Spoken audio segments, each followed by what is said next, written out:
नमस्कार, माझं नाव अनुराधा भिडे आणि राधाश्रीचे बोल अशी न्यूमरॉलॉजी करून मी माझं हे वर्ग घेते.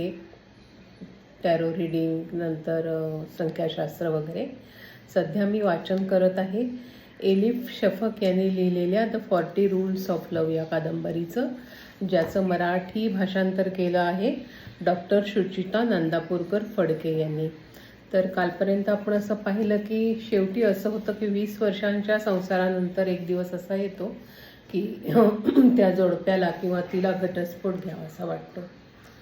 ह्याच्या मागचं एक कारण काय होतं ते शोध घेण्याचं. तर पुढे असं म्हटलं या कादंबरीत, पण एक कारण होतं प्रेम. ते एका शहरात राहत नव्हते, ते एका खंडातही राहत नव्हते. त्यांच्यात मैलांचं अंतर तर होतंच, शिवाय एकाचा दिवस उजाडेल तेव्हा दुसऱ्याची रात्र सुरू होईल. त्यांची जीवनशैली इतकी विभिन्न होती की ते एकमेकांची उपस्थिती तरी सहन करतील का हा प्रश्न होता. मग प्रेमात पडण्याचा प्रश्न कुठून येणार? तरीसुद्धा नेमकं तसंच घडलं. शिवाय ते फारच पटकन घडून आलं. नेमकं काय घडत आहे हे लक्षात घेऊन स्वतःला त्यापासून थोपवण्याचा अवधीसुद्धा एलाला मिळाला नाही. प्रेमात पडण्यापासून स्वतःला कोणी असं थोपवू शकतं का हा प्रश्न वेगळा. एलाच्या जीवनरूपी शांत तलावात अचानक कोणीतरी जोरात दगड फेकावा, तसंच काहीसं प्रेमाबाबत झालं. एला. नॉर्थम्प्टन, मे 17, 2008. हिवाळ्यातल्या त्या आल्हाददायक दिवशी तिच्या स्वयंपाकघराच्या खिडकीवर बसून पक्षी गाणं म्हणत होते. या दृश्याची उजळणी एलाने पुढे अनेक वार केली. त्या प्रत्येक प्रसंगी ती आठवण भूतकाळातला तुकडा न वाटता या विश्वात कुठेतरी घडत असलेला क्षण वाटत होती. शनिवारची दुपार होती. जेवायला तसा उशीरच झाला होता. तिचं सगळं कुटुंब टेबलाभोवती बसलं होतं. तिचा नवरा स्वहस्ते वाढवून घेत होता. चिकन लेग पीस, त्याचा आवडता पदार्थ.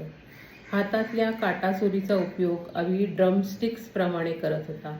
त्याची जुळी बहीण ऑर्ली विचारात हरवली होती. दिवसभरात 650 उष्मांक मिळतील इतकंच अन्न खायचं असेल तर कोणता पदार्थ किती वाढवून घ्यावा यावर तिचा निर्णय होत नव्हता. जवळच्या माउंट होलिओक कॉलेजमध्ये जाणारी, कंसात असं लिहिले, हातातल्या ब्रेड स्लाइसवर क्रीम चीज पसरवण्यात दंग असलेली जेनेट आपल्याच तालात होती. स्वहस्ते बेक केलेले मार्बल केक घेऊन त्या दुपारी इस्थर आंटी अचानक आली होती. सगळ्यांनी आग्रह केला म्हणून ती जेवायला थांबली होती. एलासमोर कामाचे डोंगर होते, पण खुर्चीतून उठायचं तिच्या जीवावर आलं होतं. हल्ली फार क्वचित ते सगळे एकत्र जेवायला असत. कौटुंबिक बंध दृढ करायची ही सुवर्ण संधी हातची जाऊ द्यायला ती तयार नव्हती. इस्थर, एलाने तुला बातमी ऐकवली की नाही?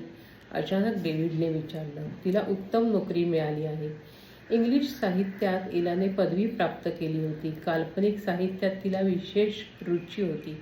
असं असूनही कॉलेज जीवनानंतर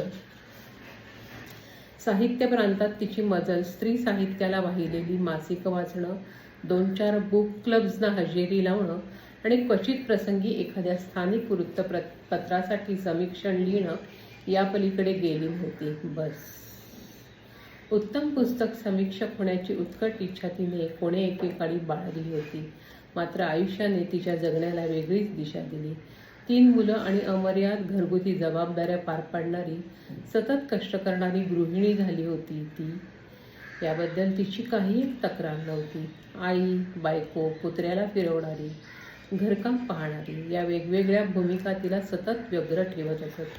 त्यातून घर चालवण्यासाठी पैसे मिळवण्याची जबाबदारी तिच्याकडे नव्हती. ज्या स्मिथ कॉलेजमध्ये पूर्वी ती जात असे तिथल्या स्त्रीवादी मैत्रिणींना तिची ही निवड कधीही आवडली नव्हती. तरीही तिला स्वतःला गृहिणीच्या भूमिकेत समाधान लावत होतं. मुलांसाठी घरी थांबणं आपल्याला परवडू शकतं याकरता ती कृतज्ञ होती. महत्त्वाचं म्हणजे पुस्तकांप्रती तिचं असलेलं प्रेम जराही कमी झालं नव्हतं. अजूनही ती झपाटल्यासारखी वाचत होती. काही वर्षांपूर्वी सारं काही बदलू लागलं. मुलं मोठी होऊ लागली. पूर्वीप्रमाणे त्यांना तिची गरज भासेनाशी झाली. आपल्या हाताशी खूप रिकामा वेळ आहे आणि त्याचं काय करावं हा प्रश्न पडला तेव्हा एलाने नोकरी शोधण्याचा विचार केला. डेव्हिड तिला प्रोत्साहन देत राहिला, त्याबद्दल तिच्याशी वारंवार बोलत राहिला. तरी देखील येणाऱ्या संधींचा तिने क्वचितच पाठपुरावा केला.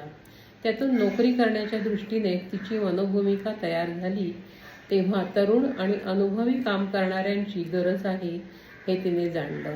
वारंवार नकार मिळाल्यानंतर तिने तो विषयच सोडून दिला. असं असूनही मे 2008 तिच्या समोरचा अडथळा अनपेक्षितपणे नाहीसा झाला. तिच्या 40व्या वाढदिवसाला केवळ 2 आठवडे उरले असताना त्यावेळेस बोस्टन स्थित पुस्तकांच्या एजंटच्या संपर्कात ती आली. तिच्या नवऱ्यानेच त्याच्या एका पेशंटमार्फत किंवा त्याच्या एखाद्या खास मैत्रिणीकरवी तिला ही नोकरी मिळवून दिली होती. त्यात काही फार मोठं नाही. एलाने घाईने स्पष्टीकरण द्यायला सुरुवात केली. साहित्य क्षेत्रात एजंट म्हणून काम करणाऱ्या एकासाठी मी अर्धवेळ रीडर म्हणून काम करणार आहे.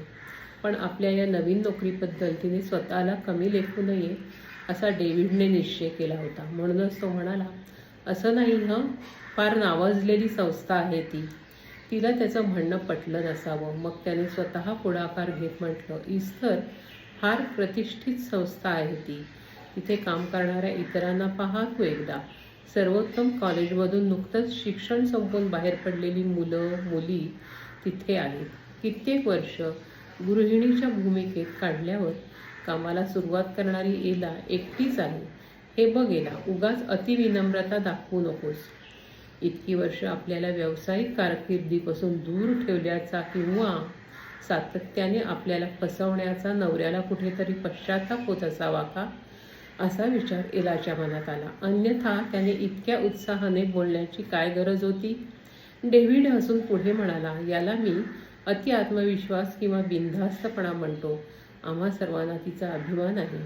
एला हिरा आहे, हिरा नेहमीच होती.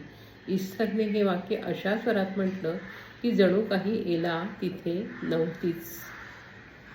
याच्या पुढचा भाग बघूया नंतर पुढच्या भागात. धन्यवाद. ऐकत रहा राधाश्री के बोल हे चॅनल अनुराधा भिडे यांच्या नावाचं.